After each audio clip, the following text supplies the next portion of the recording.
There comes a moment in every man's life when he feels something quietly breaking inside him.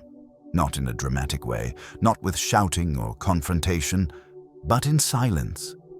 You start to notice that being around certain people leaves you smaller, heavier, and strangely exhausted. These are not strangers. They are family, friends, people you were told you must keep no matter the cost. Society calls this loyalty.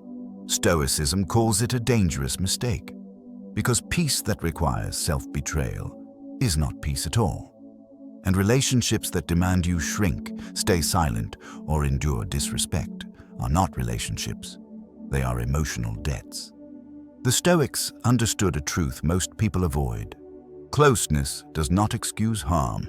History does not justify disrespect. There comes a time when protecting your inner peace matters more than protecting appearances, and walking away, calmly and without hatred, becomes the most disciplined decision a man can make. Stoicism allows you to walk away because it teaches one uncompromising principle. Your peace is your responsibility, not your family's expectations, not your past, not the roles people assign to you. The Stoics never taught blind loyalty or emotional self-sacrifice. They taught clarity, discipline, and self-command. Marcus Aurelius reminded himself that no one can harm you without your consent, unless you surrender your dignity to keep the peace. Walking away is not an act of anger. It is an act of restraint. You're not punishing anyone. You're simply refusing to participate in what erodes your character. Stoicism does not ask you to tolerate what degrades you. It gives you permission to choose distance over dysfunction, calm over chaos, and integrity over attachment, even when walking away feels uncomfortable, quiet, and misunderstood. Sign 1. You feel smaller. After every interaction, this sign is subtle but deeply dangerous. You don't feel attacked. You don't feel openly disrespected. You just feel diminished. After every interaction, your energy is lower. Your confidence is quieter. You replay conversations in your head, wondering if you said too much, felt too much, or simply took up too much space. That feeling is not accidental.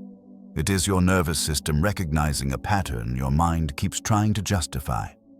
Healthy relationships expand you. They don't require you to shrink, censor yourself, or carry emotional weight that isn't yours. Stoicism teaches that peace is not the absence of conflict. It is the presence of alignment. If someone consistently makes you feel smaller, distance is not cruelty. It is self-respect taking form. Sign 2. Your boundaries are treated as an inconvenience. When you set a boundary, their reaction tells you everything. They sigh, they push back. They make you feel guilty for asking for something basic. You're not saying anything unreasonable. You're simply asking to be respected. Yet they respond as if your limits are an obstacle, a problem, or a personal attack. Stoicism is clear on this. Anyone who benefits from your lack of boundaries will resent you the moment you enforce them. That resentment is not your responsibility. A boundary is not a negotiation. It is a statement of self-respect. And when someone repeatedly ignores it, mocks it, or pressures you to abandon it, they are telling you where you stand. Distance becomes necessary when respect is optional. Sign 3.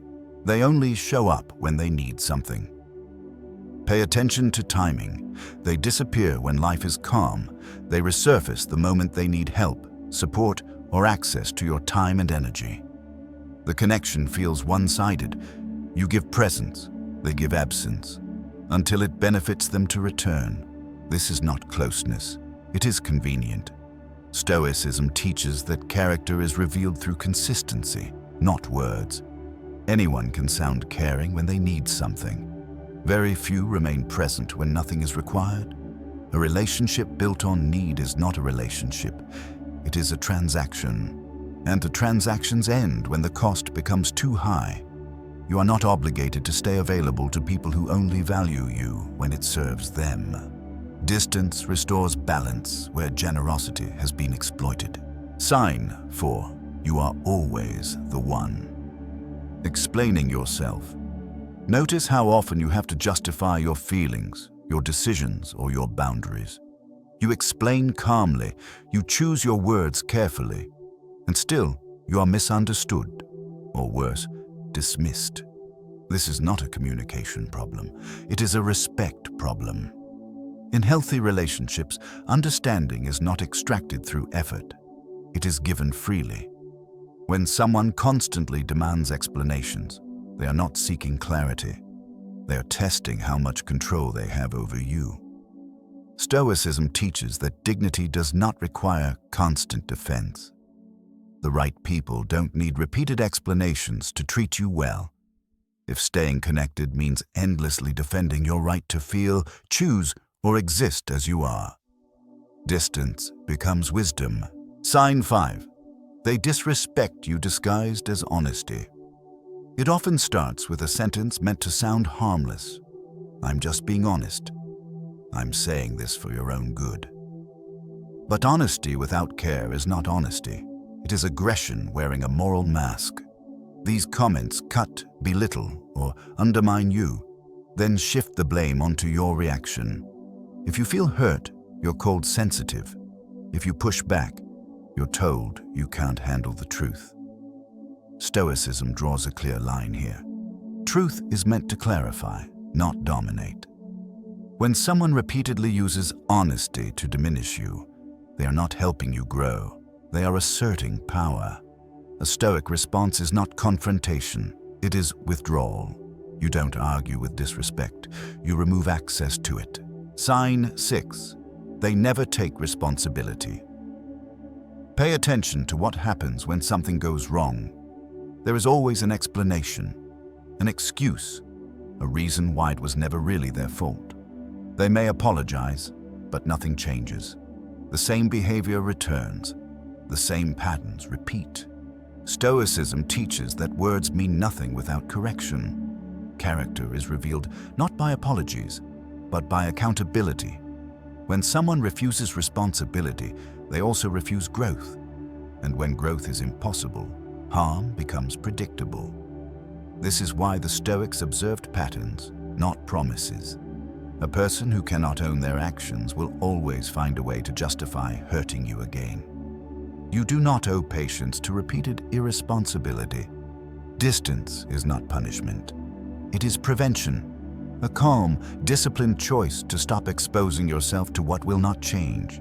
Sign 7. Staying requires you to betray yourself. This is the final sign, and the most decisive one. You stay, but only by silencing your instincts. You keep the relationship alive by ignoring what you know is wrong. You tell yourself it's not worth the conflict. You tolerate what violates your values. Slowly, you trade honesty for harmony. Stoicism is unforgiving here. Any peace that demands self-betrayal is false peace. If remaining connected requires you to abandon your boundaries, your truth, or your dignity, then the cost is already too high. The Stoics believe that integrity is non-negotiable. Without it, no relationship is worth preserving.